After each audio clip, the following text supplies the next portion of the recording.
What's up, everybody? It's Matt Johnson. We are back with another episode of Real Estate Uncensored. This is the place where you get actionable ideas, insight, and inspiration to turn your real estate career into a life of freedom. And we are, shall we say, off the chain today. We have no guest, but we have the wonderful Volpinator himself. Gene Volpe is here.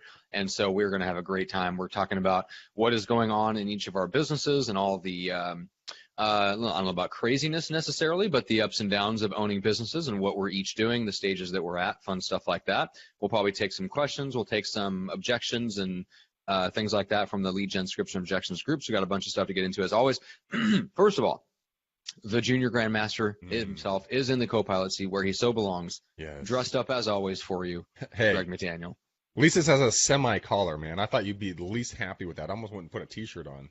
But the reason why I'm wearing a hat actually is because I misread my barber is apparently, air quotes, too popular. Fucker is booked out over a month and change in advance, and so I thought it said February 14th for a haircut. I'm like, oh, perfect, right? No, it's March 14th. So I showed up and I was gonna be out here all ready to go for a haircut, and I'm a woolly mammoth, woolly mammoth. If you need a barber, I got my guys free. Yeah, I don't like your guy. He cuts a little too close to the skin for me. Okay. He doesn't cut my hair. That's why he's free. Sadly, it took me a split second too long to get that joke. For anyone who's listening, Gene is bald. The evil bald ninja. Maybe it was a terrible joke. Maybe it was just a bad joke. It was a good joke. It was a good joke. Although you could have a beard barber. That might be a thing at some point. A beard barber. It's not a thing. I got a gift card to one. Absolutely. Yeah, no, it is a thing. My barber actually does beard trimmings and everything else, straight razors, the whole thing. It's really good because he unofficially serves you alcohol when you go in there. He's like, yeah, I only serve water and sodas. I'm not going to tell you who his name is. But you walk in and you got like, hey, want some booze? Okay, cool. Right. I'm going to go drive home later. Next thing you know, the San Francisco, the East Bay police are coming through the door with a machine gun blazing, insisting on seeing his liquor license. Yeah, the police. Thanks, Greg. Hey, my pleasure. He shouldn't be booked out so fucking far, and then I wouldn't have to be, regaling him. Yeah, it's Anyways, his fault. Yeah, it's his fault for being successful. Right. Damn it. Get a better schedule. Get a better schedule. Fit me in. We got a lot to talk about. Matt is cheery as all hell today. He had to do his favorite activity earlier today, which I'm super excited to hear the excitement in his voice. And Gene is offering me false barber services. So this is just off to a bad start. I don't know what to do with you two clowns. Jesus. All right, let's take a question first. Yes. I like this one. This is a good one. So this is from David Jacoby, I believe is the way to pronounce his last name. It says, how would you handle this objection over the phone? What are you going to do different? Now, from context, I assume he's probably calling a listing lead and, seeing if they are wanting to put their home back on the market. I don't know if it's a FSBO. I don't know if it's an expired, but it sounds to me like it's a listing lead. And he's calling them, and they're throwing it back. Yeah, but all you realtors, you're all the same. What are you going to do differently? Right. Yeah. I kind of have an unfair advantage on this one. So what I would say is, we'll have a radio show on the biggest radio station in all of Northern California. We'll talk about your house on the on the air until it sells. Most people aren't going to have that opportunity. Right. So you probably want to ask the seller, what did your last agent do to market the property, so I can identify, where the holes are. Throw it kind of back onto them to kind of let them say, well, my agent did this.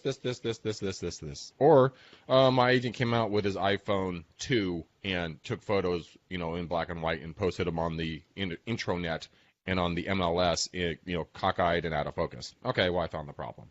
Okay. Matt, I believe you do have one of those. You have a marketing, both of you fools got marketing that flows through your blood. What would you do if someone was like, well, what are you going to do differently? Would you give them a smart-ass response? Would you try to outsmart them? Or would you hit them with logic? I already know the answer, but I'm just going to ask it anyways. Gene, what would you say to that? So you said, I think you hit the magic words in the front of that. Well, I sort of have an unfair advantage. That is a great line. Yes. But here's the thing. You almost said it like you were apologetic. So it was. Sorry. But listen, here's the way I heard it. So sorry I came up with a more creative way than all these other real estate agents to market your property. Let me start with that. Right? but here's what it is. But I say it like that because I think there's the trick, right? So in your market, what is it that you can put into your marketing bucket that it would allow you to make that statement? Right. You know, right? there's a So, no, mhm. go ahead, go ahead. No, it's something that just came to mind. Nikki Alapor, who is on the show. Boom, knuckles to you, Nix. I love you. She's awesome. Great agent in the Pacific Northwest. She hit me up a few minutes ago on text. She got in trouble with send-out cards because she sent too many cards through her unlimited card send-outs. But she found a way to game the system in a good way, and not breaking any rules. But I mean, what about taking send-out cards, taking a picture of the front of the house, right? And then sending it personally to every agent that does good business in the marketplace, saying, hey, look, this home's not on the market. I wanted to give you a personal heads up, Bob from Remax, that fucker. We haven't talked about Bob in a long time. But, I mean, see, if I was to send it, hey, Matt Johnson, hey, Jane Volpe, you guys are top producers in my marketplace. I wanted to give you an inside look of the new home that I have coming on the market that's not on the market yet. Do you have any buyers that might want to take a personal, private look at it? I mean, that would be a very personal touch that no one else is really doing, right? I like that little dark listing action. I'm a fan of the hey, we have some stuff that you probably haven't seen yet because we're the only ones with it. So let me know if you want to get in pre-list. I like that. If you could pull that off, man, I like that. Mm-hmm. And Gail Zentek is going, great use of send-out cards. You know it, Gail. She is the queen of send-out right there, guys. That woman sends out cards like it flows through her veins, blood in her veins. It's unbelievable. All right, so I'm going to throw my 2 cents in there just because I like the way that Aaron Wittenstein responds to this, because he deals a lot with this because he's calling expired listings a lot, and you get that more when you're calling expireds because they've already had an agent, right? So I love how he handles it, which is that, well, we actually specialize in taking homes that have already been on the market with another agent and getting them turned around and sold for top dollar in a short amount of time. And if you can spay, like, and I don't know that he does this, but I would tell him to go a step further and have a stat, which is that, and I think at some point he does. And of course, the stats are going to evolve over time, but you could say, like, right now, the average time it takes us to sell a home is 19 days. And we usually get an average of 7 showings and 3 offers that are at or close to full price offer. So, like, if and you can say, you can start off. I love starting off that way. Like, well, we kind of have an unfair advantage. Like, we built this whole system that allows us to specialize in homes like yours, and then turning them around, putting them on the market, fixing the issues, and getting them sold in less than 20 days. So that's what we do. Like, I could, and then I can follow up. And if we have, if you like the conversation, you want to learn more about the specifics of what we do that makes us different, like the specific marketing plan that we have that is so effective. I'm happy to send over some material on that, and then you shift the conversation back to them. You ask them a question. So anyway, that's the point of that. Is I love starting off with, well, we kind of have an unfair advantage, but you could, if you don't have like the radio show thing, that's really sticky. Like that really is a huge compelling difference. But if you didn't have that, you could bring it down. Even if you're a brand new agent, you could bring it down to something like, well, I specialize in this type of situation, and I get out there and hustle to the point where I knock on 200 doors around every single listing I take, so that every single neighbor in that neighborhood knows that your home is for sale, because we find that a lot of offers come from people encouraging their friends to move into the neighborhoods or something like that. Anyway, there's a lot of ways you could spin it, but you could even just boil it down to, hey, here are the specifics on how I out hustle other agents. And if you're, relatively new, or you don't have a ton of financial resources, you're not on the radio, you don't have a ton of social media presence that you can point to, whatever, you can always boil it down to hustle. You just need to put a number on it. So here's something that I was kind of popped in my brain. Geofences are becoming more and more prevalent in real estate. I mean, they're starting to leak in. That's good. I firmly believe that Greg should be geofenced. I'm very in favor of this development. I walked straight into that. That was good. Geofencing, guys. What that is, if you're unaware of it, is basically you take a location and you can put a fence around it geographically, a certain radius out, and then anyone that walks into that, you can send them a message or something like that. But I mean, something you could do, if you want to look into it, call 1-800-EVIL-BALD-NINJA, and he could help you out with that. And it's where you could say, okay, well, look, what am I going to do differently? Great. All those other listings that are my competition or your competition in the market, I'm going to geofence every one of those houses during open houses, and I'm going to ping every one of them with my listing to come over to my open house, or to make them aware of your property. I mean, what do you guys think about something like that? That could be really cool, right? That's pretty sexy and different and shiny new object. Eh? Yeah, I like that. It's along the same lines as we had a really young guy on. I think it was Adam Olson. It's been a couple of years, but he was. Well, we have Adam Levine on the show every day, so. Oh, that is true. I'll be getting my 70th tattoo tomorrow. So Adam Olson was talking about when he goes into a listing presentation, he is pointing to the fact that he had like hyper-targeted. He had a system essentially for how to market their home on Facebook with Facebook ads, and you can point to the demographics and stuff like that, right? So that's another thing that you could point to. If you have something like that kind of in your listing system already, that's one of those things that stands out and it's clear and it's compelling to the seller. Now, we as agents can know all day long, it's usually the quality of how the house looks online in relation to the price. Like, we know that, but that's not sexy enough for a seller because they believe their house is incredible and it looks amazing and it's great. It's a bargain at any price, right? So coming up with something else that sounds sexier, I'm fully in agreement, even though we know it's maybe something else that gets it sold. So it's about coming up with that thing that's clear and compelling to the seller, and then just being able to roll it right off the tongue fast enough so that if they ask you that objection, what makes you different?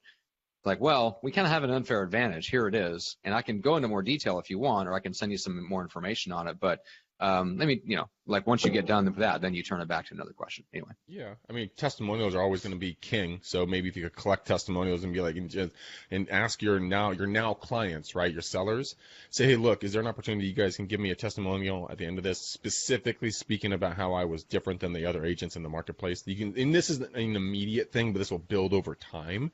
So now you can go in, you can tell them what you're doing, because it's the same thing. Tell them what you're going to tell them, and then tell them what you told them. And just go in and be like, oh, well, this is, why are you different? Well, I have an unfair advantage because of blank. And by the way, this is what we do. And by the way, here are testimonials from past clients talking about how I'm different than the rest of the marketplace. Yeah. That should squash everything right there. Yeah, it should. Yeah, and Michael has an interesting comment. It says, I feel like stating that I have an unfair advantage isn't the right way to go. It sounds too self-aggrandizing and salesy. It can, if it's spoken in a snarky way, or if it's just coming from the wrong place emotionally when you say that, it can sound that way. I don't think it automatically sounds that way. I mean, here's the deal, guys. The National Association of Realtors might not want you to have any sort of competitive advantage over another realtor because that undercuts the purpose of their association. But you as a business person in business for yourself or the team that you're building, sure as hell better have an advantage over other agents. There is no reason to be ashamed or to have any other negative sorts of feelings towards being able to look somebody in the eye and tell somebody why you're different. That doesn't mean you have to necessarily be better, and it comes across as if you're telling someone that you're better than everyone else, but you do have to be able to look a seller in the eye and tell them why they should list with you and tell them why you're different from every other agent they're going to run across. And if you can't pin it down to that, then you got to go find what that is. You got to be able to articulate what that is. It could be. Yeah, go ahead, Gene. No, I was going to say you picked up Michael's comment as I was responding to him.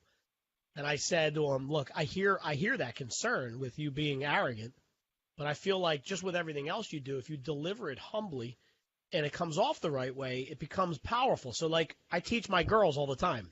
We have this conversation about tonality. And in my world, I think tonality is the most powerful thing that you have as a person, let alone in the sales industry. So, for example, the way I think the way that you look and talk to people sets up your success or failure with them within the first 5 seconds. So, for example, Greg, ask me if I'm thinking about selling my house. Yeah, you thinking about selling your house? So, no, not right now, but right. So, see that one? Mm-hmm. Whereas, watch this. Here's how my daughter would answer. Ask me the same question. The same tonality? Yeah. Yo, you thinking about selling your house? No. Like, you probably can't see my eyes in my face where I'm like squinting and I'm giving you everything. Like, basically what I said to you with that second one is, no, you asshole. Why are you asking me that? Right? That's exactly what she said. That basically, that extracts a different feeling out of you than does, no, not right now. However, right? Like, see the difference there? So, like, if you go into a presentation and go like this, well, listen, I have such an unfair advantage over the rest of these assholes. Well, it's going to make you look like a douchebag, right? Yeah, exactly. But if you go like this, listen, I sort of have an unfair advantage because I have my own radio show. Like, I don't want that to come off the wrong way, but So isn't that more endearing? Like the tonality in that one's easier to stomach, don't you think? Mm-hmm. Well, and it also comes across.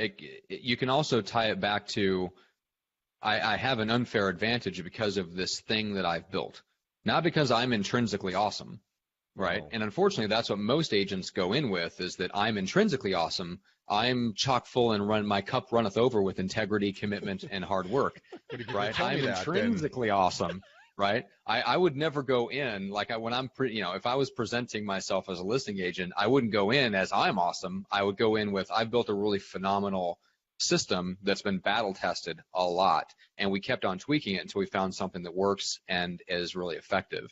And you don't have to take my word for it, because we've got all these testimonials and case studies to back it up. And it's not about how awesome we are. It's just about learning what works and building a system that's effective. Yeah. Because remember, I don't want them to buy me anyway, right? And this goes back to team building, and it goes back to all the stuff we were talking about behind the scenes with my agency, and it's why I yell at Gene all the time. I don't want people to come to me for me. I want them to come to me for the system, right? Yeah. In fact, and Gene, you'll take comfort in the fact that you're not the only one I yell about this at. I also yell at one of my good friends here in San Diego, who runs a sales coaching business and is in the process of growing and scaling by bringing on other coaches. And unfortunately, people either want him or they're going to end up coming to his coaches for their personality. And I was talking to him about this same thing. It's the same thing as listing a home. You don't want them to want you, because then when they're going to want you at 2 a.m, they're going to want you on nights and weekends and all this stuff, right? So you always put the focus on the system, the system, the system. You're buying the Gene Volpe home selling system, the Matt Johnson home selling. You're not buying me. It's not about how awesome I am. You're buying a system that we've created and tested and proven, and here's the proof that it works based on what real clients have said about it. Here's why it works, and I can go into that. But you're not buying me. It's not about me being more awesome than other agents. It's just about the system. If you do it that way, I don't think it comes across as douchebaggy. You just popped every agent's ego listening to this podcast. Well, that would be a terrible shame. Fewer agents with smaller egos. How dare I? Oh, how dare you be a real human being? No, I think that's a really good thing, because I've made that mistake in the past as well, because, I didn't articulate to the fact that, they would be getting a team approach. They thought they'd only be getting in touch with me and working with me. And the deals didn't go very well, because when Eileen or Terry or Chris or someone else would follow up with them, be like, who are you, man? I don't want to talk to you. I want to talk to Greg. I want to listen with Greg. And a lot of Terry's old clients, me, Papa Grandmaster, his clients will only talk to Terry. It's the weirdest thing, because back in the day when it was just him, whatever, he was just him and you're running the show, one man band. Yeah, that's it, right? That's it. Okay, good. Whew. Dyslexia is strong today. But they still have that mentality. They don't understand that it's a team, it's a system, and it's a whole process now. So be careful of that as you build your brand, you guys. It's a very easy pit to fall into, because it's an ego boost. Like, look at me, look at me, look at me. And when I actually tackle that when I'm out in the field, it's always about us, we, team. That's always the verbiage that I use, so that people aren't going, oh, it's just you. And they want a team. They want support. Wouldn't you guys agree with that? In a lot of cases. Yeah, I mean, I think if you sell it right, right, I think there's just going to be people that want your father. I mean, that's just, and there's no way around it. Doesn't matter if his team is filled with Jesus and Buddha. It's not going to make any difference, right? Like, seriously, it's not. There's people that just want to do business with your dad, and you're going to find that, right? Like, I know feel like that's a team where there'd be a lot of slapping behind the scenes. Yep. Jesus and Buddha just behind us, just slapping each other. It's very Family Guy-ish. That's what I see in my head right now. It's just those two. You walk into your office and you just find Jesus and Buddha in a slap fight. We would have to keep them in separate buildings for sure. Yeah, exactly.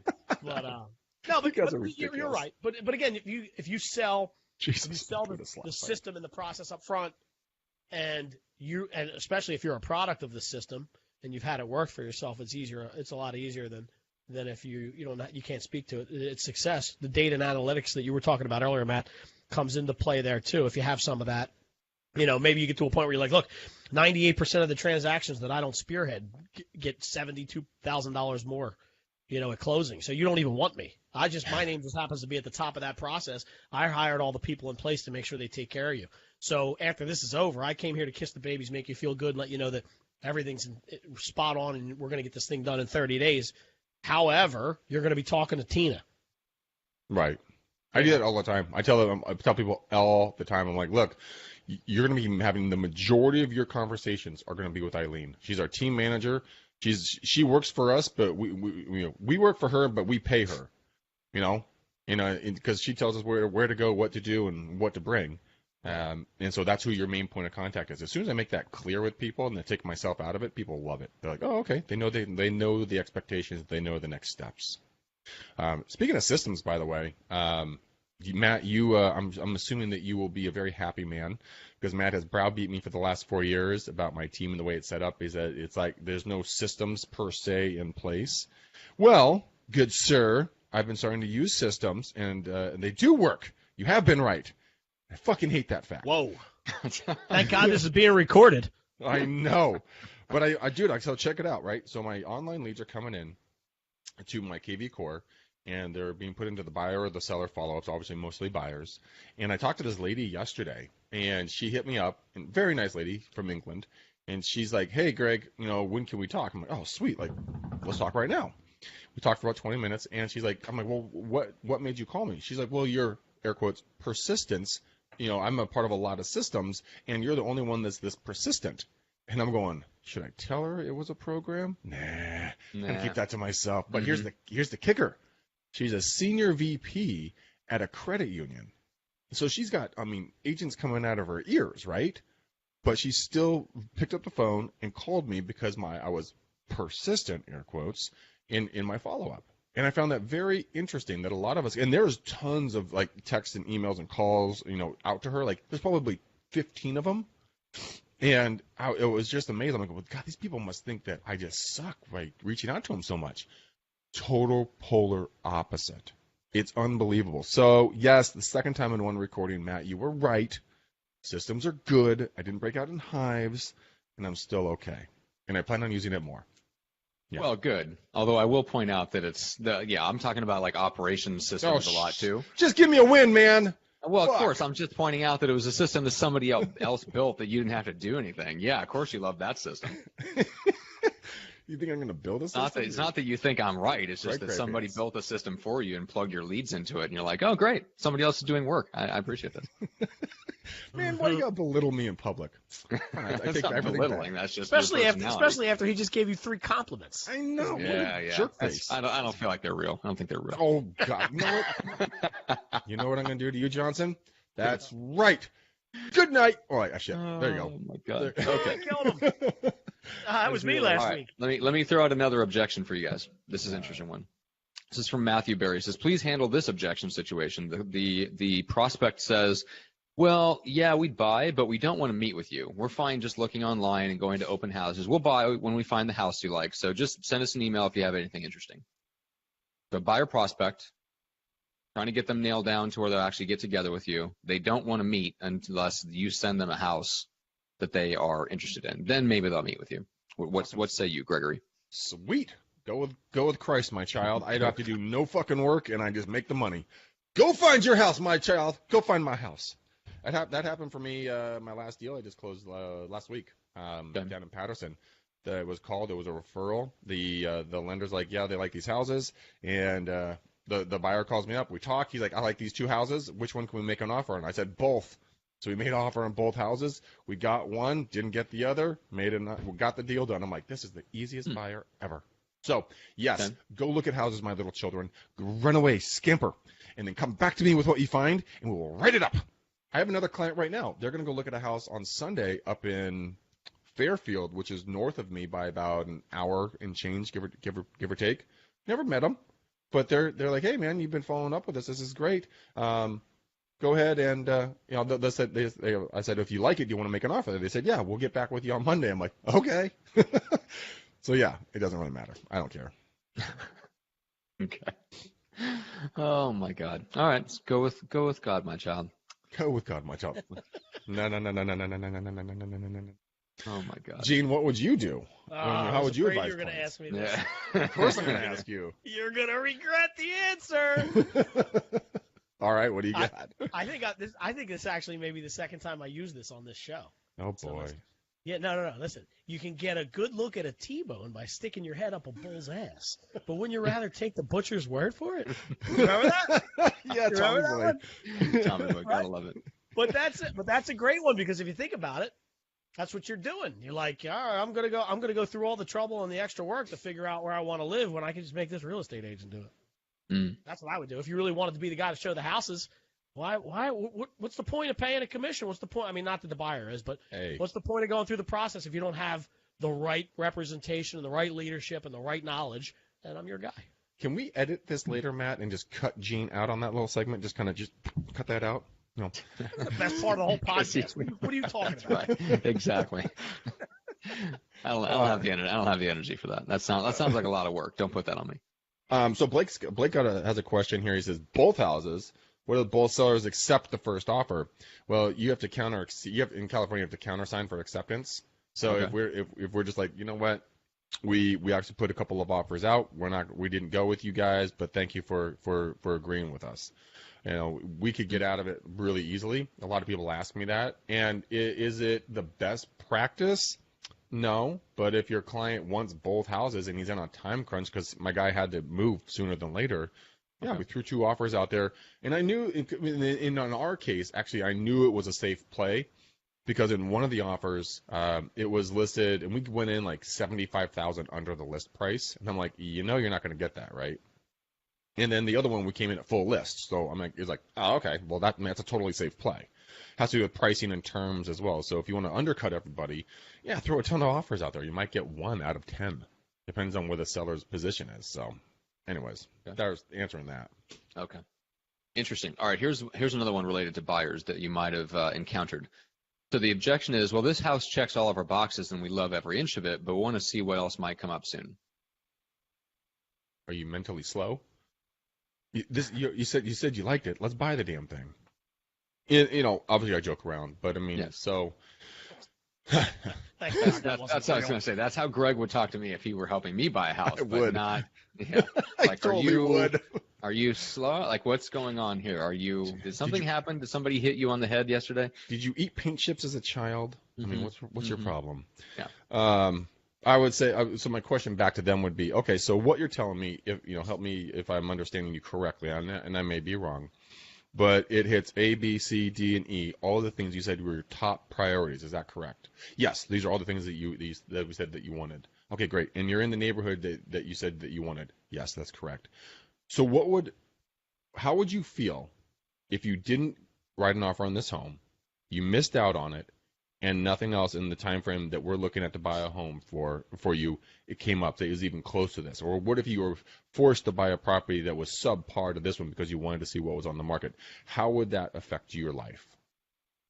And then dead silence. Let them talk themselves out of it. The husband or the wife, they're going to turn to each other. One's going to say, no. You know what? Forget it. Steve's an idiot. We're just going to make an offer. Okay. Well, sorry, Steve. We'll make an offer. Okay. Yeah, and I love the fact that you bring it back to feelings, because that really was what it's about. If they're telling you, hey, it checks all of our boxes and we love every inch of it, but we're not ready to move forward, that's a feelings thing, right? They're not quite as excited, or they have a little bit of a feeling of fear, even though they have the feeling of loving the house. So then you're going to reinforce that fear by getting them to think about, the fear of missing out and stuff like that. Because I think that's the key thing there is it's an emotional objection. Right. Mm-hmm. Which a lot of things are. Well, I get that. But this especially when we're talking about a buyer going through a house and then not making an offer on it, there's an emotional component of that there's something there where they're not excited enough about it to kind of tip them over into going, yeah, like we can't lose out on this. We have to get this. Well, it's setting expectations from the very beginning with your buyers when you're out there. Hey guys, okay, so if we find this house, this is this is your list that you've given me of the things that you want. Is this correct? Is there anything we want to modify or change? No. If we find that what you guys have identified as what you guys want, would you guys be ready to make an offer when we find it? Yes. Okay. Then why are you laughing at me? Because this is it strikes me that this is the exact same conversation. Somebody needs to be a service. Now let me explain. Okay, this is a whole new business idea. I don't have time to pursue this business idea, but I'm about to give you $1 million idea for free. So let me just say that on first. Air. there needs to be a service, probably paid for by women, although men may pay for it too. There needs to be a service where it is a gentleman advisor to an upcoming groom, where at that key moment where he goes, I don't know if I can do this, you go, hey, this is the list of what you told me you wanted in this house. Does Erica hit all the things on that list? Well, yeah. Well, if you break up with her and she ends up, getting together with somebody else, how would you feel? Well, I would feel bad. Okay, then. Well, should we go ahead and get this wedding on the road? Yes, we should keep going with the wedding. All right, then. That's what I thought. That's hilarious. That will be $2,000. So listen, yeah, $2,000, please. So, but listen, I have two stupid questions. And they're not really stupid. They're just questions, Gene. Nothing on this podcast is stupid. Okay, this is a safe place. We've talked about this. I thought you were going to say not stupid questions. There's no such thing as stupid questions, just stupid people. Go ahead. We got to work on your mental mindset. So the first thing is that there was a red flag there, because if they're telling me they checked all the boxes but they still want to wait for something else, there's something missing. There is a box that's not checked. Right? It might not be on your sheet of paper, but like going back to Matt's scenario with the groom, it's like, well, we checked all these boxes that you said that you wanted, but you still have second thoughts. Well, I just saw her feet last week, and I can't take it. All right, well, there's that one item yet that's making you look for the next thing, right? So look, Matt, he's squeezing this. Listen, you were squeezing your nose so hard, your camera went out of focus. But the point is that if this is so perfect, you're not waiting, right? Like you want to jump into that thing, man. So if by them saying, even though we checked all the boxes, they're lying to you about one of the boxes, I think. And the second part is, I'm thinking about something else. Do you guys ever, like, I'm not an agent, right? But this seems to me like this might be a cool tactic. If you're on the buyer's side, do you have a checklist or maybe like a scoring sheet that says you can write the addresses of the homes that they're interested in, and then almost give it a score, like a 1 to a 10. So school district, it's in the school district. How would you rate that? An 8. Okay. Kitchen, because the kitchen was second most important to you. What do you rate there? That wasn't a great kitchen. I will rate that a 4.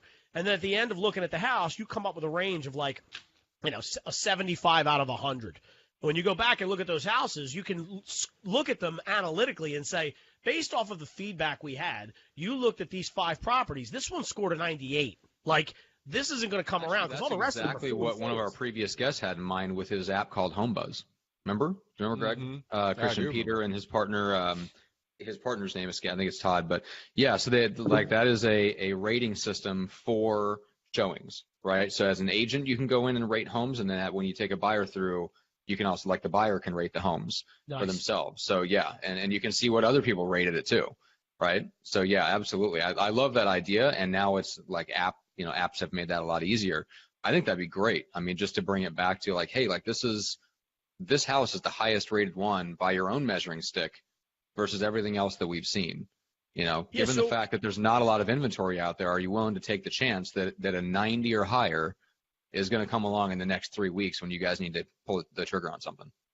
Yeah, and I think what you're doing there is you're allowing them to start the process with their emotion, because it's such an emotionally driven thing, is that when I buy a house, I need to be emotionally attached. But when we're doing the analysis of what we've seen, you're able to remove that emotion based off of the scoring system you put in place.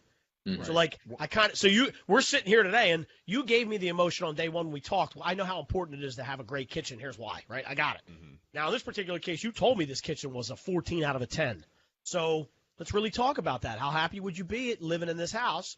You told me 6 weeks ago that was important. Has that changed? No, it hasn't. Okay, then this score is the highest. What are we talking about here?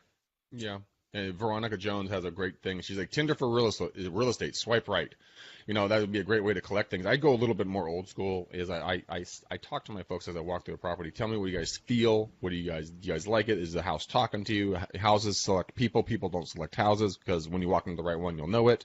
Then what I'll do is this is my phone bill. So let's just pretend this is an MLS sheet, because I give my clients all MLS sheets when I go out with them. I say, okay, guys, from this house, is it rated a 1? Like it's a dog, or 10, we're getting in the car, we're going back to the office to write an offer. Where would it rate? I got 6.5. Okay. So would you want to see this house again? Nah. So then when I do have them do, physically what I have them do, I have them take this sheet, I have them crumple it up, and then throw it. And then I have to go run and pick up the paper. But what it's doing is it's psychologically eliminating that home out of their selection process anymore, so that they will never, boomerang back on me and be like, well, can we go back and look at this one? No, you've already eliminated that one. Remember, we talked about this. We're going to move forward at this point. It's rudimentary, yeah. Is it effective? Yeah. So, I mean, if you guys are just getting into it and you don't have apps or you still have a clamshell phone, you can crumple paper. That's right. Now, you remember Janet? Do you remember her annoying voice and her annoying laugh? I thought we eliminated her already. Okay, that's what I thought. We're going to tear up her piece of paper. We're going to crumple that up. We're going to throw that away. I'm going to make sure we don't go back to Janet. Okay. So here's the new thing. No, listen, this is the new format for the show. From here on out, today, everything Greg says from the real estate side, Matt, you have to parallel that up with your groom dating scenario. Dating analogy. Yeah. Yes. I have a client who did an episode that, Gene, you would really appreciate. And she makes all sorts of dating analogies. And the podcast episode I think it was called "Have You Been Funneled Lately?" And the whole thing was relating sales funnels to dating analogies. That Have is you been awesome. funneled lately? So when I told you, did I ever tell you my thing along those lines, where when I give my presentations, one of the things we always talk about is that you need to Google yourself every 3 months? Yes, exactly. Yeah. You Google yourself. And the show has gone off the rails. All right, Gene, what's the best way to reach out and connect with you? Yeah, everybody knows it by now, I hope. GeneVolpe.com. Go to the website, fill out the form, look for my cell phone number, whatever it might be. Just hit me up any way you want. That's right. He's a bald marketing genius, so if you want more exposure online, since, Gene, you're terrible at telling people what exactly you do, by the way. Tell people what you do. He's a marketing genius. If you want more exposure online, you want more eyeballs on your content, which we all do, Gene helps you do that. So, Greg, before we talk about Wise Hire in a second, Greg, what's the best way to connect with you? Guys, go to bookmcdaniel.com. Let's talk about EXP. If I could mathematically show you that you'll make more money with EXP and with the systems and support that Matt and I are going to offer through the folks who join us, would it be worth 30 minutes for you?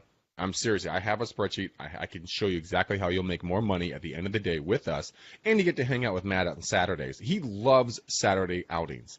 So, I mean, if you're bored on Saturdays, join EXP. Matt is there, and he'll even wear his rainbow-colored shoes. So go to bookmcdaniel.com. Let's take 30 minutes if you want to make more money. If you don't and you want to be a chump and you want to keep being taken advantage of and railroaded by your current brokerage, that's up with you. Go with God, my child. Anyways, there it is. All right, and a quick word. This Wise Hire is one of our supporters that we really, really appreciate, so make sure to check them out. They help make the hiring process streamlined, extremely easy, and extremely effective. We just used it for Greg's, sourcing salespeople for Greg's radio show. We've talked about that several times, generated a whole bunch of leads, but more importantly, more than just the number of candidates it generates, they compare them to the disc profile that's right for the type of person that you're looking for, and they know exactly what roles work on real estate teams and have the disc assessment dialed in for each role on a team, and they match your candidates up against the disc so that you only talk to the cream of the crop, which saves you a lot of time, which is a much, much, much better way to hire. The worst thing you can do when you're hiring is just you jump on the phone with somebody and they're expecting a 30-minute interview, and in the first 15 seconds they're not right for the job. So that is the worst thing in the world. Don't do that. Go to Wise Hire. We want to save you some time, save you some money.